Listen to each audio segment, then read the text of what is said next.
wife She literally tied me realizes from behind. her husband is a wanted killer, gang. What do we got going on? Side. I was facing the lake. I have a. No. Oh, you have some on your stomach?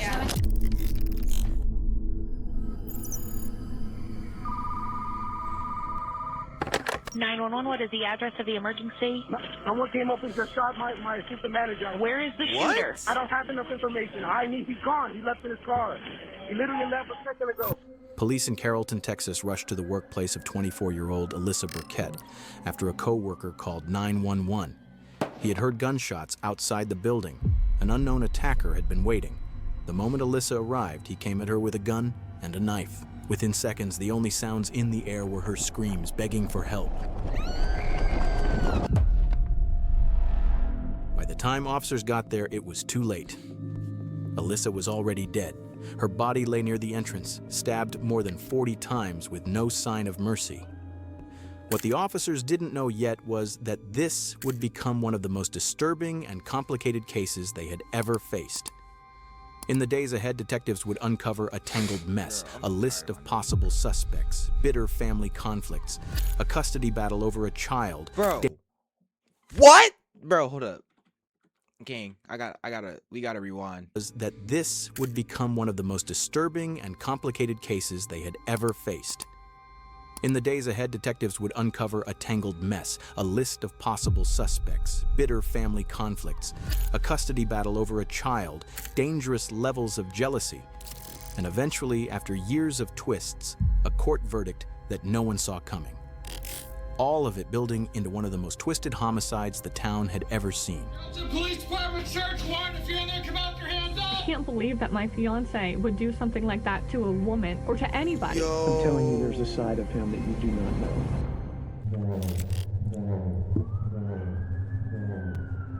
Minutes later, several patrol units arrive at the scene. It's the parking lot of an apartment rental office on 1120 MacArthur Drive. Right by the entrance sits a gray Toyota Corolla. The driver's side window is shattered and bullet holes are clearly visible in the glass.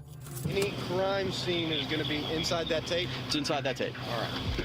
Okay. I heard that pop. I turned around, I knew it was a gunshot. She got shot in the car. Okay. You can see her handprints. A few steps away, a knife sheath lies on the sidewalk, and just beyond that, the bloody, wounded body of Alyssa Burkett. She had been shot in the face and stabbed repeatedly with deep, violent cuts all over her body. Officers move quickly to secure the scene while paramedics fight desperately to save Alyssa's life. I think my question is more so why. Like, I'm more interested in the why. You feel me? I just want to know. The blood loss and the sheer number of wounds make it impossible. At exactly 9:12 a.m., Alyssa's death is confirmed. A medical team sets up a tent right there in the parking lot to begin their examination of the body. Start their day, At the same bro. time, a crime scene investigator makes a chilling discovery: a tracking device hidden under the victim's car. She got Bro, shot in the what? car. Okay. You can see her handprints. Don't touch anything, okay? That device would later be sent to digital forensics for analysis. But before the results came back, detectives would turn to the victim's co-workers, eyewitnesses who had seen pieces of the attack, and begin to reconstruct exactly what happened that morning. Did you see him holding the knife? Yeah, in the hand. Were you here when everything happened? Yes, I was thinking According to reports, Alyssa arrived at the parking lot at 8:52 a.m. She hadn't even gotten out of her car when a man stepped out of a black Ford SUV parked a few meters away. He calmly walked up and fired a bullet through the driver's side window. The sound of the gunshot echoed through the lot. Inside the building, Alyssa's co-workers jumped up from their desks in fear and rushed into nearby rooms to take cover. One of them was sitting right by the window at the moment of the attack. We're just getting our day started. Okay. Another witness said the attacker was a black man. It It seems that after firing the shot, the killer turned back toward his own car as if he was about to escape. But in that moment, Alyssa, miraculously still alive, managed to get out of her car with great difficulty. She staggered toward the building entrance, pounding on the window and calling for help. When the attacker saw she was still alive, he came back. This time, armed with a knife, he rushed at her and stabbed her 44 times in different parts of her body, killing her. Then he got into his car and fled the scene.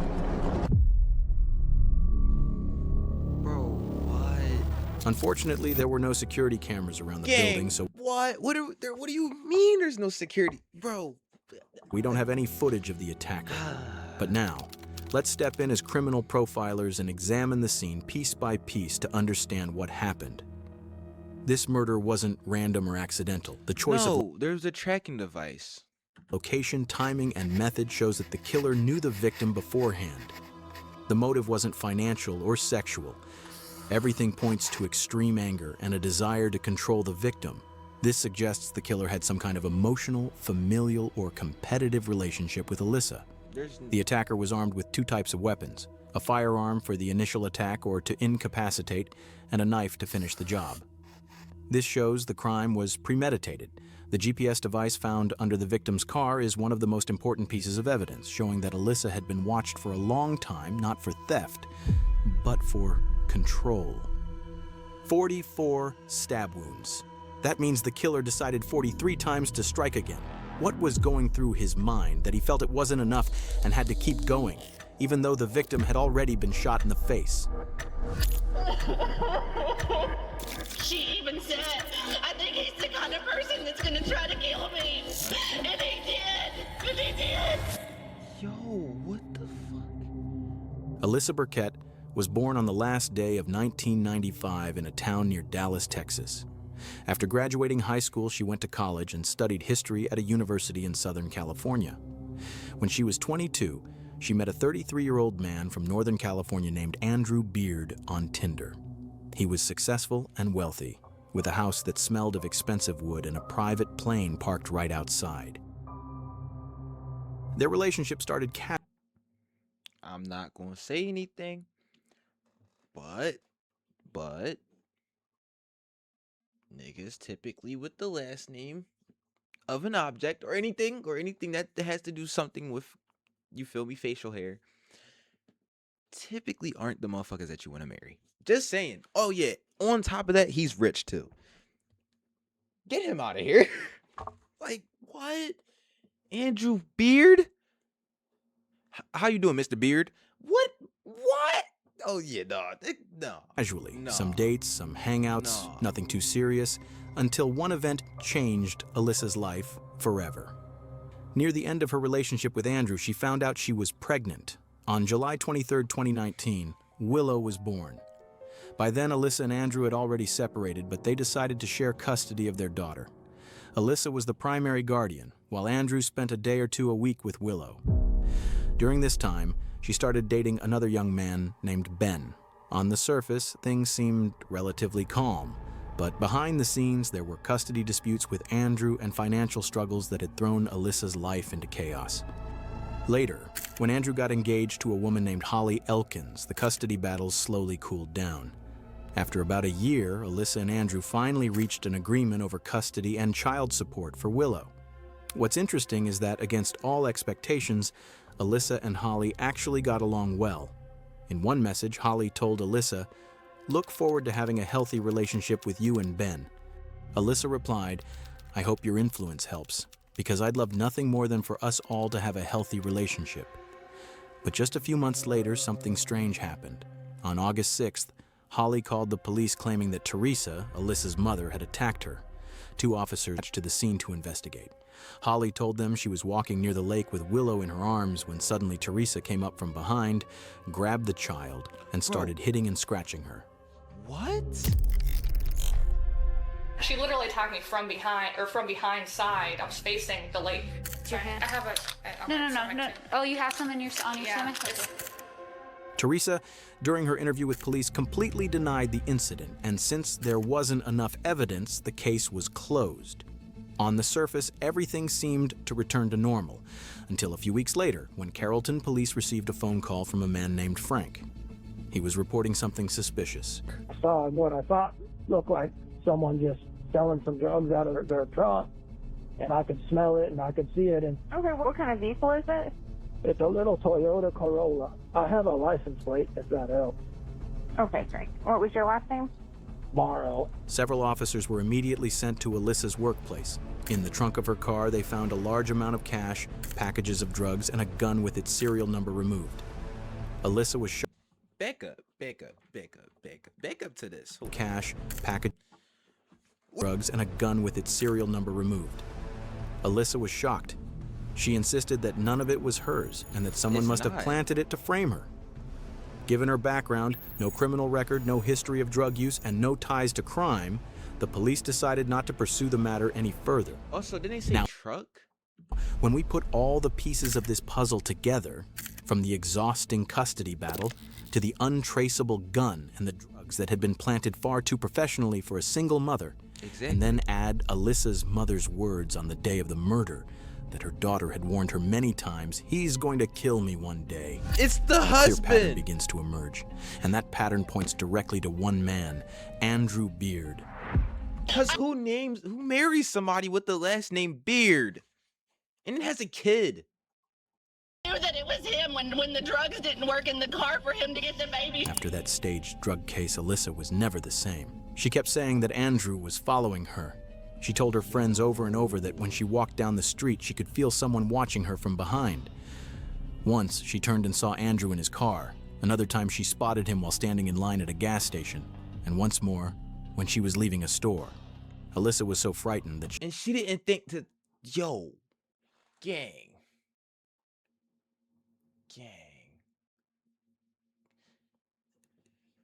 And she didn't think, oh, he's tracking me. There's a tracker on my car. her friends to walk her to her front door, telling them to check behind and make sure no one was following. She begged them to lock the door right away.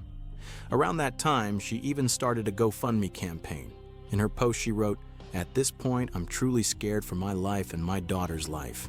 Please help me with the legal costs for Willow's custody." That one sentence shows Alyssa wasn't just worried about a legal battle. She felt the shadow of a man who wanted to take her life. Hi everyone, my name's Alyssa. Past year I have been going through a custody battle, a very ugly one. I have a 1-year-old child. It's taken a toll on my mental and physical health. With that being said, I've become a lot stronger in the process. And I guess just my message is, no matter what you're going through, stick it out, you can do it, and stay strong. But even with all of this, there's still one question we don't have a clear answer for. If Andrew was the killer, then who was the black man that witnesses saw? Two possibilities are on the table. Either Andrew himself carried out the attack in disguise, using makeup or different clothing to hide his identity, or he hired someone else to do it. Maybe a friend, maybe a ruthless man desperate for money. Whatever the truth, finding this person would bring investigators one step closer to solving the mystery. With that, police obtained a warrant and headed to Andrew's home. Carrollton Police Department, search warrant. If you're in there, come out with your hands up. At the same time, a statewide alert went out for 2 vehicles, a white Ford F-150 registered to Andrew and a black SUV, the same one multiple witnesses reported seeing at the crime scene. A few hours later, Andrew's white truck was found. Police had pulled him over for a routine traffic violation. Officers ordered him out of the vehicle, and without any resistance, he was arrested on the spot. In the passenger seat was his fiancée, Holly Elkins, and in the back seat sat Willow, Alyssa's daughter, who by then had been placed in Andrew's full custody. The daughter's in a car seat in the back seat. They've been pretty cooperative. My part was to just find you. That's all they asked me to do. Since the initial evidence against Andrew wasn't strong enough to hold him in jail, he was released just a few hours later. But what Andrew didn't know was that police had already decided to dig deeper into his life. The first step, a search warrant for his truck and his home. The first thing officers found in Andrew's house was an envelope covered in messy handwriting. Inside were notes with Alyssa's workplace address, the make and color of her car, and even her daily schedule. Among those notes was the name Frank Marrow, the same man who had called police a month earlier to report the drugs and gun in Alyssa's car. Okay. What was your last name? Morrow. On the table, investigators also discovered a special charger and a portable battery. The model and serial number matched exactly with the GPS tracker that had been hidden under Alyssa's car. So we found this GPS tracker box. At the same time, the full report on Andrew's car came in. Inside a backpack on the back seat, police found a pair of men's hiking boots, soaked in bleach and cut into pieces. It was clear someone had been trying to erase his tracks. Next to the boots were 2 bottles of professional makeup in dark brown shades, something that could make light skin look much darker. That's when the first theory was confirmed. The killer had tried to disguise himself using makeup and clothing to appear like a black man. Investigators also uncovered paperwork for a black Ford Expedition SUV registered in Andrew's name. GPS. How dumb are we? I'm saying we. I mean him. How dumb? How dumb you gotta be? So, not only does the female that you are now with mess with the female that you weren't before because y'all had a child together, she's being with what an adult would do. Be an adult. That's literally what I don't know how else to explain it. It's just be an adult. My whole thing is that why would you register the car that you would take to kill your ex with in your name? Then why would you put the stuff that you used to disguise yourself in your car that you're driving, your daily? And then on top of that, why would you do it? Why would you leave all the evidence in your crib? You know, what have we not seen movies? I'm sorry, but it wasn't executed very goodly. Did I just say goodly? Hold up, is that a word, gang? Damn, I just exited out of the video too. Goodly. Yeah, okay. Good. Around 9:30 a.m., the vehicle was parked near an apartment building only a few blocks from Andrew's own home. Inside the SUV, car wasn't even. Officers found bloodstains on the seat and floor. DNA testing later confirmed it belonged to Alyssa. And finally, the last piece of the puzzle. Right by the car door, police discovered a fake beard, the exact same kind Alyssa's co-worker had described the attacker wearing during the assault. With all this evidence, there was no doubt left. Andrew Beard was arrested once again, this time charged with first-degree murder, and taken to the Dallas Police Department jail. Beard's bond is set at $1 million. He is currently in the Dallas County Jail charged with murder, and police say it's very clear this killing was not random, it was planned, and it was personal. A few days later, Holly voluntarily went to the police to talk about the events that had happened. This is where the story enters a whole new phase. There was even a possibility that she herself could have been the next victim. So I just told all my friends and family that I'm engaged to the most wonderful man on the planet. Yeah. And now people want me to believe that he's not that. And there are so many emotional roadblocks for you to try to believe that. I get that. I can't believe that my fiance would do something like that to a woman or to anybody, but a woman. And she was lucky to still be alive. But none of that seemed to matter. Holly kept insisting that Andrew had been at the house during the incident. She said the accusations were unbelievable and that the evidence couldn't convince her otherwise. Telling you there's a side of him that you do not know. There are a few hours that you know he was not in that house. You cannot tell me that I feel that way, sir. I can tell you that because I know that for a fact that he was out of the house, Holly. Oh, I don't know that for a fact. I am a total stage 5 clinger girlfriend. I'm always up his ass. I find it hard to believe. The interview ended without any concrete results, and Holly left the police station. 2 weeks into Andrew's detention, something unexpected happened. A Rowlett man accused of shooting, then stabbing to death the mother of his child is free on bond this afternoon. And the victim's family believes he is a threat to public safety. On October 21st, 2020, Andrew Beard's $1 million bond was paid. And despite all the evidence against him, he was released from jail. Bro, what? Alyssa's family was shocked when they heard the news, not just because Andrew was free, but because they felt they were now in danger. They worried he might try to hurt them, or worse, take the opportunity to escape and never show up in court. At this stage, the case moved to the federal level and the FBI got involved. 8 days later, Andrew the FBI should have been involved. It should... was arrested again, this time for a different reason, possessing an illegal silencer. ATF agents searched his home and found a silencer with no serial number or permit in his closet. Bro. Under federal law, possessing such a device is a serious crime. Andrew went back to jail and this time stayed for a full 18 months. A Rowlett man accused of murdering the mother of his child has been arrested on a new charge. People could not believe that Andrew Beard was out of jail after posting a $1 million bond. Now the U.S. Attorney's Office for the Northern District of Texas has found a way to charge him federally, and he is right back behind bars. By law, the case should have moved to trial next, with the jury deciding the final verdict. But criminal cases don't always follow the rules, especially when a key player goes missing. She'd already ordered her Uber and never came back. After Andrew's arrest, Holly disappeared. I would have disappeared too. Or even saying goodbye to her fiancé, she returned to Michigan and cut off all contact. I would have. She rented a new apartment, bought a luxury car, and started a new relationship with another man. See? But the turning point came exactly when everyone thought the story was over. On June 15th, 2022, Andrew decided to speak, but not out of remorse or a guilty conscience. He had no choice.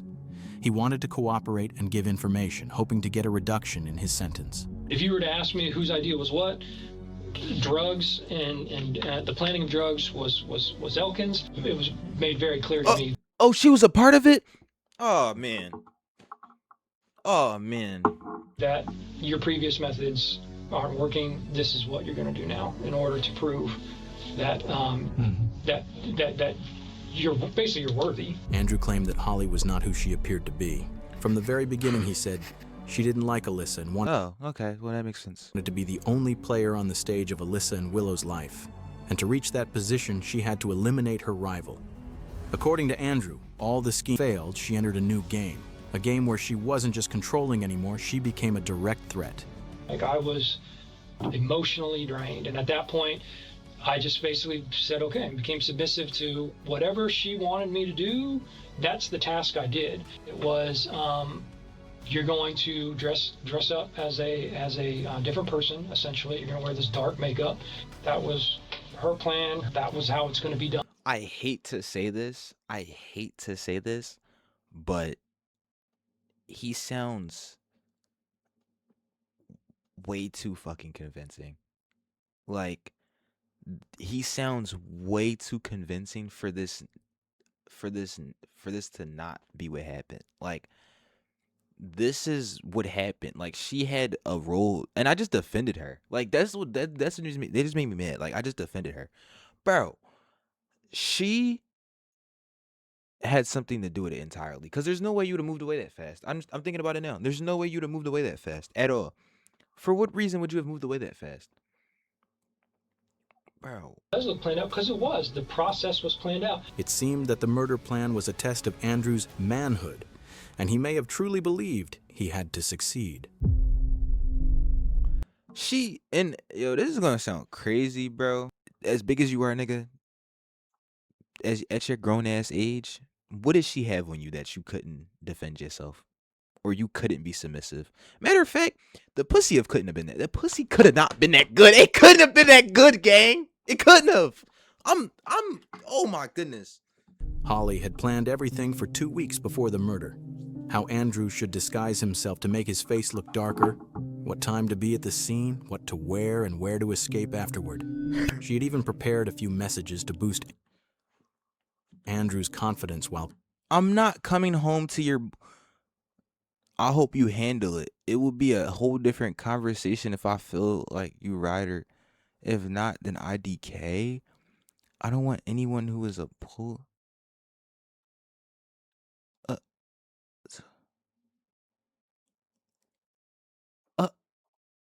Yo! This is exactly how this is how y'all sound too, bro. This is exactly how y'all sound, bro. Like, not sound. Some of them, not all of them, just some of them. Of the plan. Usually we look for the killer, but sometimes we have to look for the person who created the killer. Exactly. In this case, Holly she was the person that created the killer. Trigger, and the knife was never in her hands. But if she hadn't existed, this crime probably never would have happened.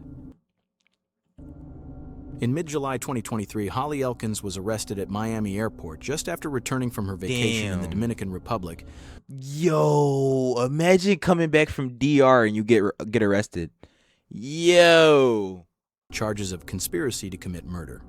At the trial on April 10th, 2024, the prosecutor opened with a striking line. Andrew Beard is a monster, but he's Holly Elkins' monster. Messages exchanged between the couple proved their relationship had always been toxic and... Your baby mama owns you? You continue to put your baby mama first? Because that's my baby mama! Get crazy. Controlling. Just 2 months after meeting, Holly had already sent Andrew a message. Your baby mama owns you. You continue to put BM first. Just 2 months. A message. Your baby mama owns you. Between the couple proved their relationship had always been toxic and controlling. Just 2 months after meeting, Holly had... Just 2 months after meeting?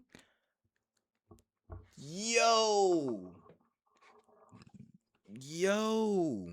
Had already sent Andrew a message. Your baby mama owns you. You continue to put BM first. I don't want or need any bullshit from anyone. Then leave! Show that from that moment, Holly began investigating trackers, surveillance tools, and ways to control positions. What? By September 2020, and he just went with it. He just went with it. I don't even know if I could say niggas was down bad for pussy. I don't know. Niggas was down bad for something. Something. I don't know what it was, but it was something. Because this is terrible. Was part of her detailed plan. On September 13th, Holly and Andrew bought that black Ford together. The next day, Holly purchased the dark brown makeup for disguise. On September 19th, the pair went to a store and bought the same model of bullets and knife that would later be found at the crime scene. Why did she do all this? The prosecutor argued that it all stemmed from Holly's obsession with gaining control over Willow. But if you look deeper, the child was more than just a custody battle. Willow was a symbol. To Holly, Willow wasn't just a child. She was a flag at the peak of a mountain she didn't want anyone else to climb. Happy Mother's Day. What is that? That was, I think, one of my favorite things that we did. It was always me and her, my best friend. Like, that was my person. I want Mama.